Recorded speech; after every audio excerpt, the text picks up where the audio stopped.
Hello বন্ধুরা, কেমন আছো তোমরা সবাই? আশা করি সবাই ভালো আছো। আমরাও ভালো আছি।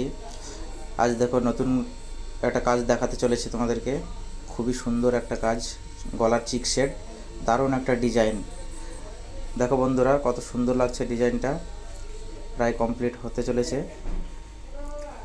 গলার চিক সেটটা। তো বন্ধুরা, যাদেরকে ভালো লাগবে কাজটা অবশ্যই কমেন্ট করে জানাবে। আর যারা যারা